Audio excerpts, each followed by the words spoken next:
नमस्कार, स्वागत है आप सभी का। समीक्षा अधिकारी, सहायक समीक्षा अधिकारी परीक्षा हेतु हम लोगों ने हिंदी की मॉक टेस्ट श्रृंखला का प्रारंभ किया था। आज उसमें दूसरा मॉक टेस्ट है जिसमें हम लोग सामान्य हिंदी के सिलेबस के अनुसार, पाठ्यक्रम के अनुसार 30 अति महत्वपूर्ण प्रश्नों को, जो पूरे सिलेबस को कवर करते हैं, सॉल्व करेंगे। साथ में उनकी हल के साथ साथ व्याख्या को भी देखेंगे। तो ये बहुत ही महत्वपूर्ण सीरीज़ है और अगर आप इसे लगातार फॉलो करेंगे तो निश्चित रूप से आपके हिंदी के बहुत सारे क्वेश्चन केवल इस मॉक टेस्ट से आपको सॉल्व हो जाएंगे।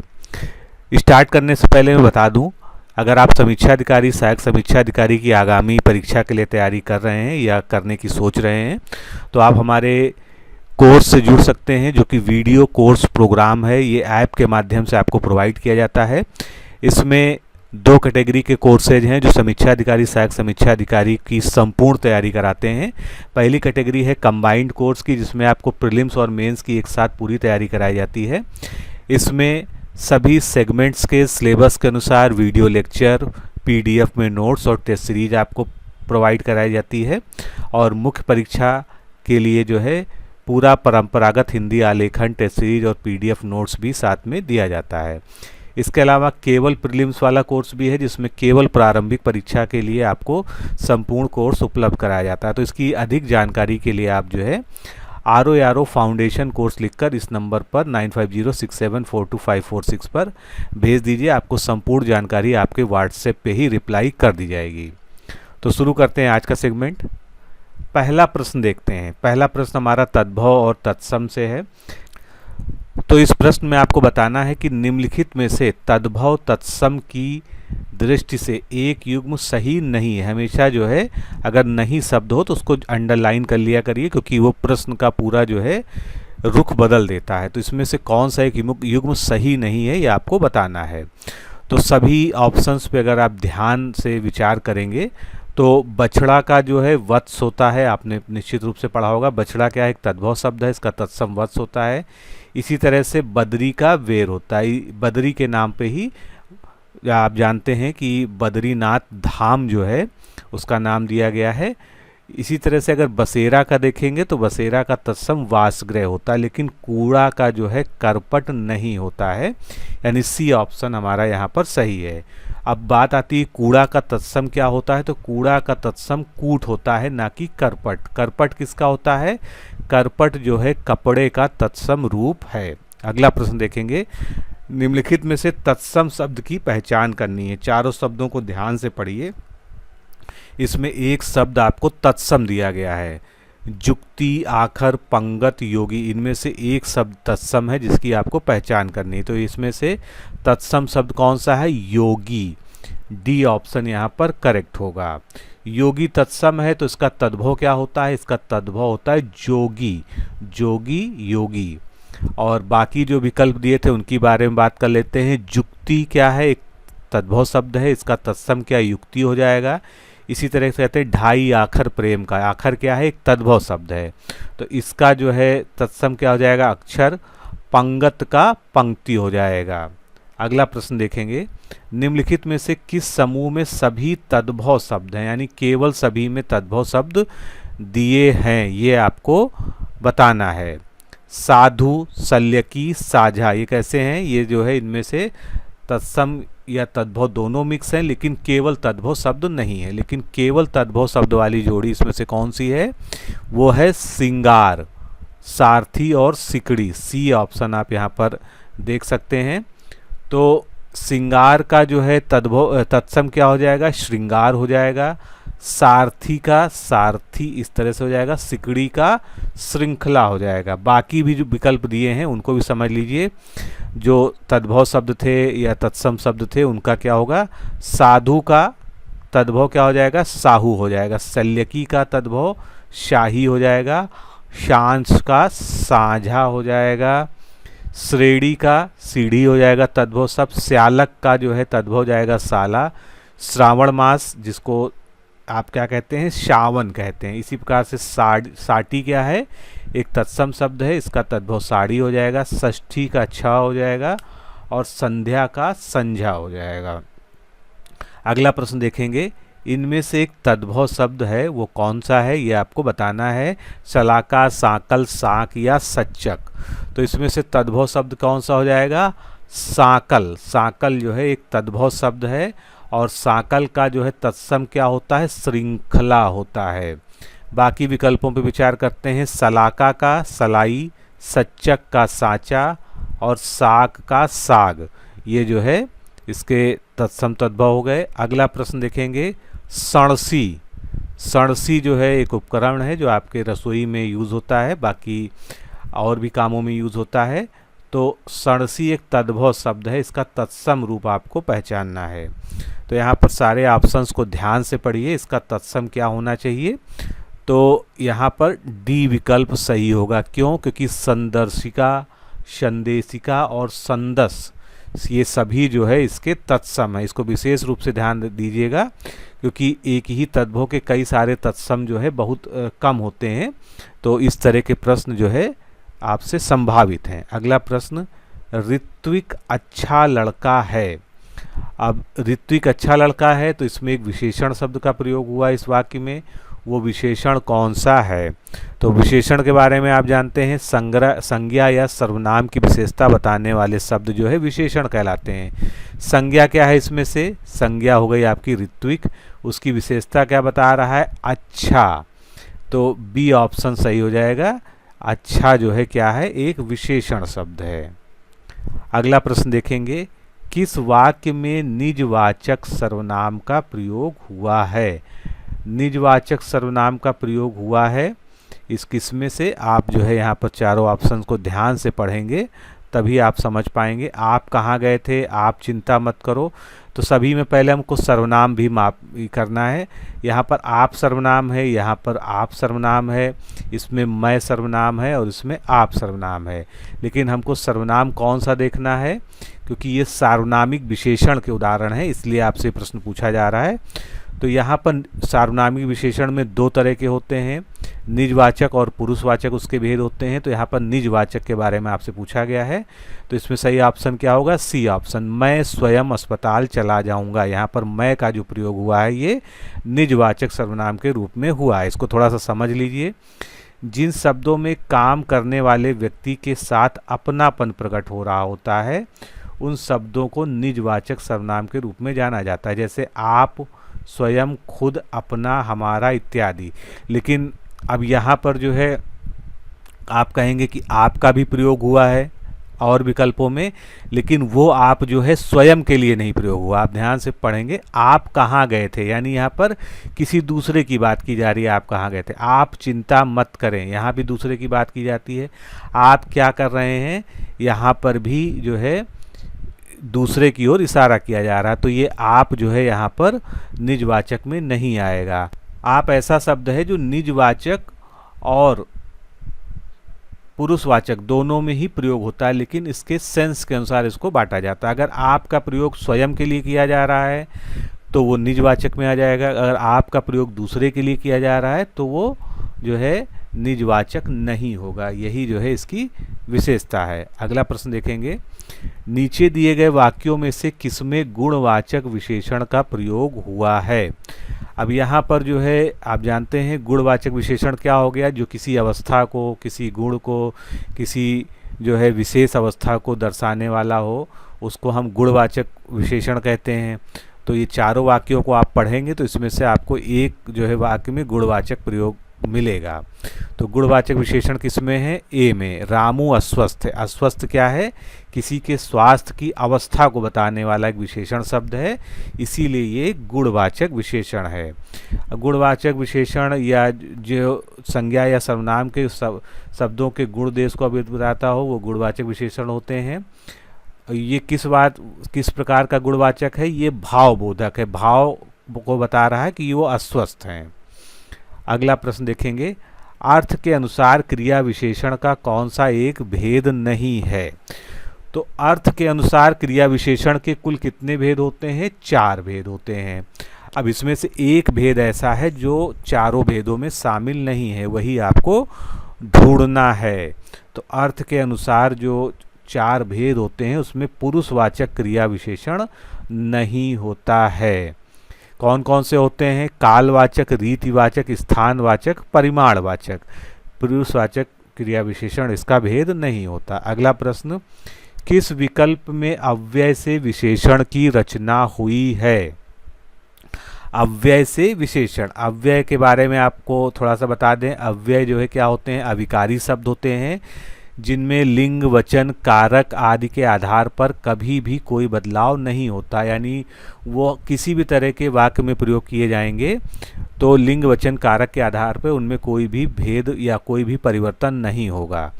तो इसमें एक शब्द है ऐसा जिसका इसमें प्रयोग हुआ है, वो है क्या? बाहर। बाहर से जो है विशेषण बना है बाहरी, तो बी ऑप्शन हमारा करेक्ट होगा। बाहर क्या है? एक अव्यय शब्द है। अगला प्रश्न, गणतंत्र का विलोम शब्द छाटिए। गणतंत्र का विलोम क्या होगा? सीधा सा प्रश्न है, आसान प्रश्न है।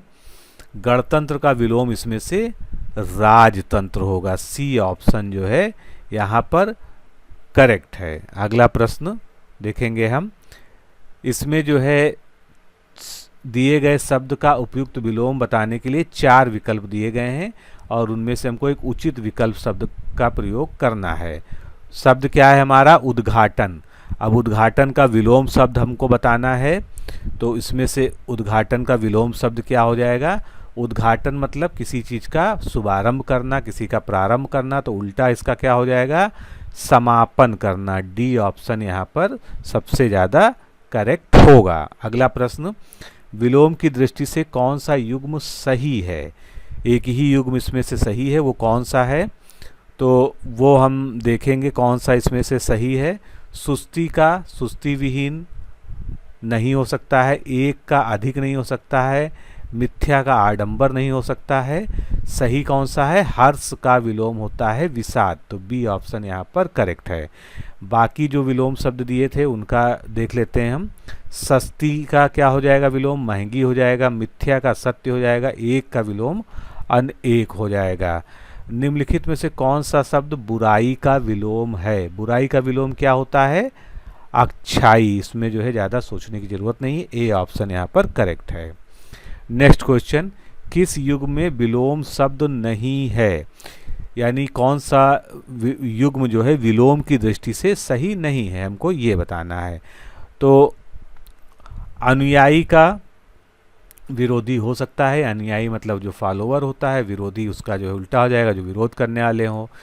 जड़ता का चेतनता बिल्कुल ठीक है। प्रगतिशील का रूढ़िवादी ठीक है, लेकिन व्यभिचारी का दुराचारी ठीक नहीं है। ये दोनों क्या हैं? एक दूसरे के समानार्थी शब्द हैं, ना कि एक दूसरे के विलोम।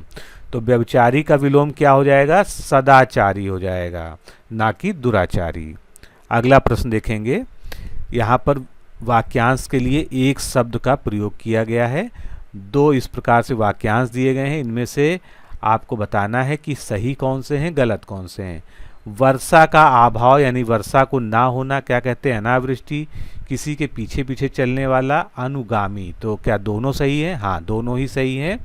1 और 2 दोनों ही सही है। अगला प्रश्न, समुद्र में लगने वाली आग, इसके वाक्यांश के लिए एक शब्द क्या है? तो समुद्र में लगने वाली आग के लिए एक शब्द है बड़वा नल। डी ऑप्शन यहाँ पर करेक्ट होगा।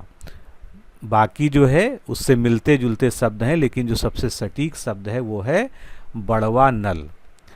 इसी प्रकार से और भी कुछ आग होती हैं जिनके बारे में पूछा जाता है, जैसे कहते हैं जंगल में लगने वाली आग, तो उसको कहते हैं दावा नल।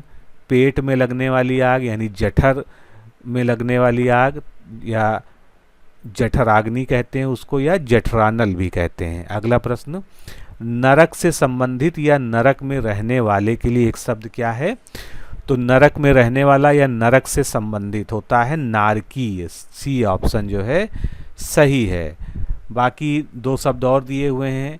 जो ईश्वर को ना मानता हो वो है नास्तिक, जो नगर में रहता हो वो है नागरिक। अगला प्रश्न, निम्नलिखित में से वाक्यांश के लिए एक शब्द के जोड़े में जो है जो सही जोड़ा है वो हमको बताना है। हवन कुंड की अग्नि को क्या कहते हैं? यज्ञाग्नि। सही नहीं है। नीचे की ओर लाना या खींचना अप्रत्याशित, ये भी गलत है। मार्ग में खाने के लिए जो भोजन होता है उसको पथ भोज नहीं कहते हैं। सही क्या है? जो अपनी जन्मभूमि छोड़कर विदेश में वास करता हो उसको क्या कहते हैं? प्रवासी कहते हैं। बाकी को हम करेक्ट करेंगे। हवन कुंड की अग्नि को हवनाग्नि कहते हैं। यज्ञाग्नि किसे कहते हैं? जो यज्ञ की अग्नि होती है। हालांकि दोनों पढ़ने में समानार्थी से महसूस होते हैं, लेकिन हमको बिल्कुल सटीक शब्दों के अनुसार चलना है। नीचे की ओर लाना या खींचना क्या कहलाता है? अपकर्ष कहलाता है। उपकर्ष मतलब होता है ऊपर की ओर बढ़ना। मार्ग में खाने के लिए जो भोजन होता है उसको पाथेय कहा जाता है। अगला प्रश्न देखेंगे। सांसारिक वस्तुओं को प्राप्त करने की जो इच्छा होती है उसके लिए एक शब्द क्या होगा? तो ऐषणा, ईषणा, ऐच्छिक या अनिच्छा। इसका सही उत्तर क्या हो जाएगा? सांसारिक वस्तुओं को प्राप्त करने की इच्छा ऐषणा कहलाती है। ए ऑप्शन यहाँ पर करेक्ट होगा। अगला प्रश्न। निम्नलिखित में से शुद्ध वर्तनी वाला शब्द कौन सा है? शुद्ध वर्तनी वाला शब्द इसमें से कौन सा है? सभी को ध्यान से पढ़िए। तो परिलिच्छित, कवियत्री, प्रौढ़ा ये सब गलत हैं। सही शब्द केवल है आशीर्वाद। आशीर्वाद की ही वर्तनी शुद्ध है। कई बार ये क्वेश्चन पूछा जा चुका है। प्रौढ़ा की जगह प्रौढ़ा होगा। परिलिच्छित में रा की जो बड़ी की मात्रा ये नहीं लगेगी, परिलक्षित होता है, छोटी की मात्रा लगेगी। और कवित्री भी बहुत बार पूछा गया है, तो वा पर ई की मात्रा नहीं लगती है, वा खाली रहता है। कवयित्री ये इसका सही रूप है। अगला प्रश्न। एक शब्द आपके सामने दिया गया है जो सामग्री जैसा लिखा गया है। इसका सही आपको वर्तनी रूप बताना है, जो आपके सामने चारों विकल्प दिए हैं। तो आसान है, काफ़ी सामान्य रूप से प्रयोग होने वाला शब्द है। सही वर्तनी क्या है? सी ऑप्शन, सामग्री। सी ऑप्शन इसका करेक्ट है। निम्नलिखित विकल्पों में से शुद्ध वर्तनी वाले शब्द को बताइए। इसमें से शुद्ध वर्तनी किसकी है ये बताना है। ज्योतिर्मय कैसे लिखा है? गलत लिखा है। कनिष्ठ गलत लिखा है। संवर्धन गलत लिखा है। सही क्या है? पृथक। बी ऑप्शन यहाँ पर सही है। ज्योतिर्मय कैसे लिखा जाएगा? ये ज्योतिर्मय की शुद्ध शब्द है, वर्तनी है। कनिष्ठ में टा की जगह ठा का प्रयोग होता है। संवर्धन की जगह संवर्धन होता है, धा का प्रयोग किया जाता है। अगला प्रश्न। इसमें से शुद्ध वाक्य की हमको पहचान करनी है। तो इसमें से सबसे पहले वाक्य एवं वर्तनी की दृष्टि से, दोनों दृष्टि से आपको परीक्षण करना होगा। भारत में कई प्रादेशिक, यहाँ पर आप देखिए प्रादेशिक कैसा लिखा है? गलत लिखा हुआ है वर्तनी की दृष्टि से। एक लड़का पेड़ की परछाई में बैठा था। पेड़ की परछाई नहीं होती, पेड़ की छाया होती, इसलिए भी गलत है। वायु का एक पर्याय अनल है। अनल नहीं, अनिल होता है। अनल क्या होता है? अनल अग्नि होती है। प्रत्येक श्रमिक को 2 रुपए मिले, ये वाला वाक्य बिल्कुल सही है।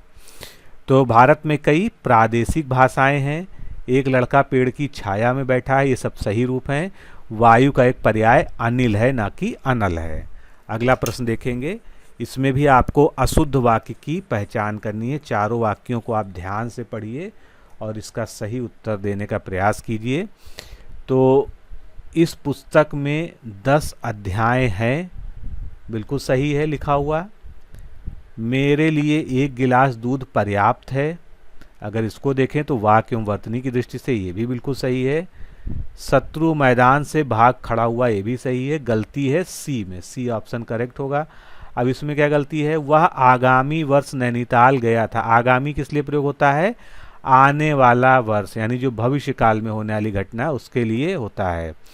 तो आगामी की जगह यहाँ प्रयोग क्या होना चाहिए था? गत का प्रयोग होना चाहिए था। वह गत वर्ष नैनीताल गया था। या तो ये सही होगा, या एक और तरीके से लिख सकते हैं, वह पिछले साल नैनीताल गया था। अगला प्रश्न। कौन सा शब्द तरंग का पर्यायवाची नहीं है? तरंग का पर्यायवाची इनमें से कौन सा नहीं है, ये आपको बताना है। तो इसमें से कौन सा शब्द है जो तरंग का पर्यायवाची नहीं है? डी, तापस जो है तरंग का पर्यायवाची नहीं है। तापस क्या होता है? तापस जो है साधु का पर्यायवाची शब्द होता है। साधु के बाकी पर्यायवाची शब्दों पर भी विचार करिए। मुनि, महात्मा, संत, बैरागी, तपस्वी, सन्यासी, ये सभी साधु के पर्यायवाची हैं। तरंग के पर्यायवाची उर्मी, उल्लोल, वीची, ये सभी तरंग के पर्यायवाची शब्द हैं। अगला प्रश्न।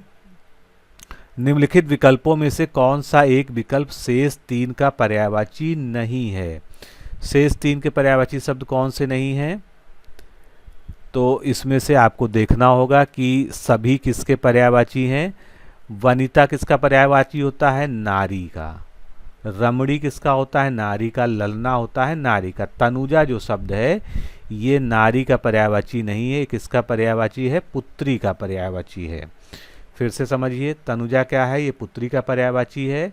तो पुत्री के अन्य पर्यायवाची कौन से हो गए? सुता, आत्मजा, तनया, नंदिनी, दुहिता। और वहीं पर दूसरा जो है जो पर्यायवाची शब्द प्रयोग किया गया है वो नारी के। तो नारी के भी बहुत सारे पर्यायवाची रूप होते हैं, जैसे महिला, वनिता, इसके अलावा ललना, रमणी, स्त्री, कामिनी, औरत, अबला, तीय, भामा, काम्या, सौम्या, भामिनी, अंगना, कलत्र, तरुणी, त्रिया, प्रमदा, भात्रिनी, बारा और तनंगवी। अगला प्रश्न देखेंगे, झंडा का पर्यायवाची हमको इसमें से ज्ञात करना है। झंडे के पर्यायवाची शब्द इसमें से कौन सा है ये आपको बताना है। तो झंडा का पर्यायवाची क्या हो गया? पताका, केतु, पताका, ये सभी जो है झंडे के पर्यायवाची होते हैं। ध्वजा, पताका, केतु, ये भी इसके पर्यायवाची होते हैं। अब इसमें एक शब्द दिया था अगम, यहाँ पर ध्यान दिया होगा आपने। अगम का भी आपको जानकारी होनी चाहिए। अगम जो है वृक्ष का पर्यायवाची होता है। तरु, अगम, पेड़, पादप, विटप, गाछ, दरख्त, साखी, विटप और द्रुम, ये सभी वृक्ष के पर्यायवाची होते हैं। पतंग शब्द भी आया था आपके विकल्पों में। तो पतंग एक अनेकार्थी शब्द है, इसके बहुत सारे अर्थ होते हैं, इसलिए इसको आपको जानना बहुत ज़रूरी है। ये सूर्य का भी पर्यायवाची होता है, पक्षी का भी होता है, टिड्डी का भी होता है, पतिंगा का भी होता है, नौका का भी होता है, गुड्डी का भी होता है। अगला प्रश्न देखेंगे, निम्नलिखित विकल्पों में से कौन सा शब्द सुबह का पर्यायवाची है? तो सुबह का पर्यायवाची शब्द इसमें से कौन सा है? विहान। आपने सुना होगा, कहते हैं विहाने विहाने गए थे। तो ये जो है मतलब विहान क्या है? सुबह का पर्यायवाची। बाकी अन्य शब्दों पे विकल्प देखते हैं। परिमल, परिमल का अर्थ पहले शाब्दिक अर्थ जानिए। सुगंध, इसका जो है शाब्दिक अर्थ है और इसका जो है वैकल्पिक अर्थ है मीठी गंध यानी अच्छी गंध। तो सुगंध के अन्य पर्यायवाची क्या होंगे? खुशबू, सुरभि, सौरभ, सुवास, तर्पण, सुगंधी, मदगंध या महक। अगला प्रश्न लेंगे, निम्नलिखित में पर्यायवाची के अनुसार कौन सा मेल गलत है? यानी पर्यायवाची के जोड़े दिए गए हैं, इसमें से कौन सा गलत है ये आपको बताना है। संतान का संतति, बिल्कुल सही, कोई कमी नहीं है। शिव को मदनारी कहते ही हैं, ये भी सही है। विष्णु का एक नाम श्रीपति भी है, गलत क्या है? कमल का वासर नहीं होता है। वासर क्या होता है? वासर होता है दिन या दिवस का पर्यायवाची। तो वासर दिन का पर्यायवाची, ना कि कमल का। दिन के बाकी पर्यायवाची क्या है? वासक, दिवस, दिवा, अहन, अहिर, अह, वार। कमल के बहुत सारे पर्यायवाची जो प्रायः पूछे जाते हैं, राजीव, अरविंद, सतदल, अंबुज, सरसिज, नलिन, पुष्कर, पंकज, नीरज, सरोज, जलज, कंज और पुंडरीक। तो दोस्तों इस तरह से आज के इस सेगमेंट में हमने 30 प्रश्नों को व्याख्या सहित हल किया।